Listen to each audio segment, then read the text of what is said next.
Well, we're all familiar with superfruits such as blueberries, pomegranates, and kiwis. But have you ever heard of lingonberries? They're small, red fruits similar to cranberries, and they grow right here in our province.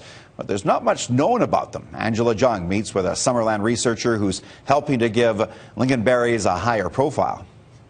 This is just an example of a lingonberry extract. The lingonberry juice you see in this test tube holds a lot of nutrients. If you haven't heard of this fruit before, well, you're not the only one. There are no value-added or processed products made from lingonberry in Canada, and they're not a cultivated crop in Canada right now at present. But that may change. Dr. Kelly Ross is part of a small team working for the federal government to determine the health benefits of these underrated fruits. And if the results are encouraging, lingonberries may be grown commercially. Just for comparative purposes, this is same ethanol extraction done on blueberry. And you can see they both have that deep purple, quite tight quality. These so-called superfruits are big sellers at supermarkets. They're tiny, but they sure pack a big punch.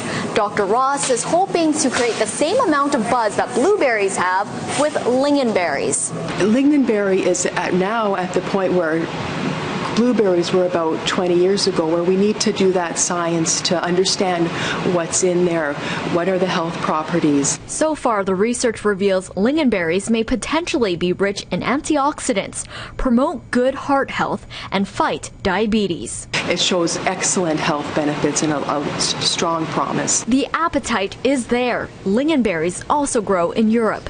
People in Scandinavian countries are eating it up. The fruit is so commercialized that at IKEA, you can buy lingonberry syrups, jams, and drinks. This is a market that Canada can also break into.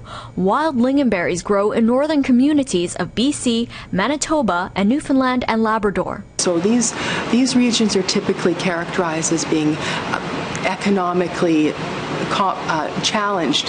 So to have some sort of commercialization and crop growing up there that can inject some value into the economy, that's a very positive thing for Canada. Dr. Ross says their research is still in the early stages, so it could take about 5 years before Canadian-grown lingonberries join other superfruits in the produce aisle. Angela Jung, Global News, Penticton.